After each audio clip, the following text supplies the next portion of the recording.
दोस्तों, आदाब, सलाम, नमस्कार। आप देखना शुरू किए हैं i4G टीवी नेटवर्क। मैं हूं इंतजारुल हक। आज के इस खास वीडियो शो में हम बात करेंगे बिहार पंचायत चुनाव 2026 के बारे में। जैसा कि आप जान रहे हैं कि बिहार में विधानसभा चुनाव समाप्त होने के साथ ही पंचायत चुनाव के लिए सरगर्मी बढ़ गई है। गांव की सरकार कैसी हो, इसको ले सियासी चहलकदमी बढ़ी हुई है।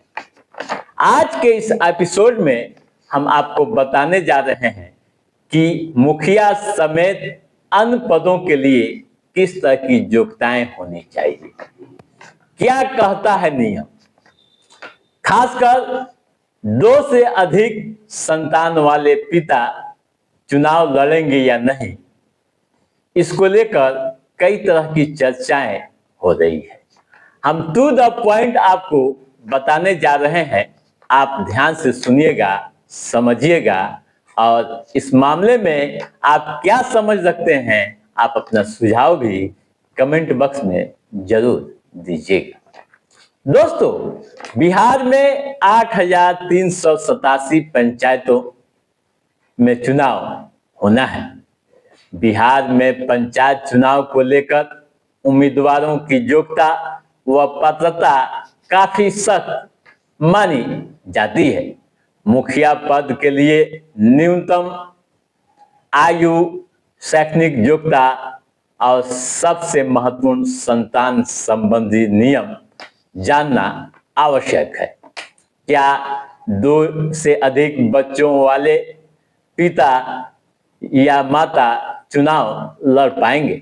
कई तरह की बातें हो रही है। दोस्तों, पहले हम आयु की बात करते हैं, उम्र की बात करते हैं। कितनी उम्र होनी चाहिए? बिहार पंचायती राज अधिनियम के अनुसार मुखिया या पंचायत के अन्य पदों की उम्मीदवारी के लिए न्यूनतम उम्र 21 साल होनी चाहिए। ठीक है, वे चुनाव लड़ सकते हैं। मतलब कोई भी आम आदमी भी उम्मीदवार बन सकता है, बशर्ते कि वह न्यायालय द्वारा किसी आपराधिक मामले में दोषी नहीं ठहराया गया हो। ठीक है। अब शैक्षणिक योग्यता। दोस्तों, चुनाव लड़ने के लिए कोई शैक्षणिक योग्यता की आवश्यकता नहीं है, साक्षर होना भी काफी है। ठीक है। अब बात करते हैं 2 से अधिक बच्चों पर क्या कहता है नियम।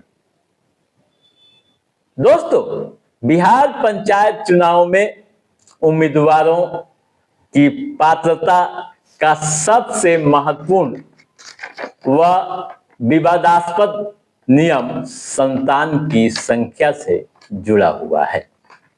बिहार पंचायती राज अधिनियम में यह स्पष्ट प्रावधान है कि 2 से अधिक जीवित संतान वाले व्यक्ति मुखिया या पंचायत के किसी अन्य पद पर चुनाव नहीं लड़ सकते हैं।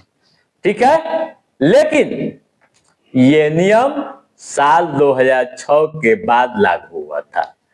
मतलब दोस्तों कि यह नियम उन लोगों पर लागू होता है जिनकी तीसरी संतान का जन्म अधिनियम लागू होने की तारीख के बाद हुआ है। यानी उन पर लागू होता है जिनका तीसरा बच्चा 2006 के बाद हुआ है।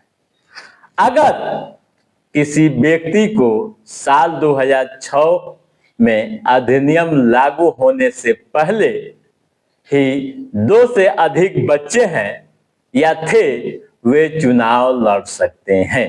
ठीक है। लेकिन अधिनियम लागू होने के बाद तीसरी संतान पैदा होने पर वो व्यक्ति चुनाव लड़ने के योग्य नहीं है।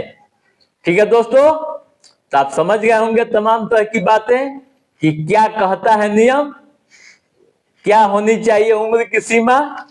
तो दोस्तों, आज के इस एपिसोड में बस इतना ही। कैसा रहा हमारा ये एपिसोड, आप लाइक और कमेंट करके हमें जरूर बताइएगा। यदि आपने हमारे चैनल को सब्सक्राइब नहीं किया है तो सब्सक्राइब भी कीजिएगा, ताकि इस तरह की महत्वपूर्ण जानकारियों से संबंधित जो भी अप टू डेट है उसे हम समय समय पर आपके बीच पहुंचाते रहेंगे।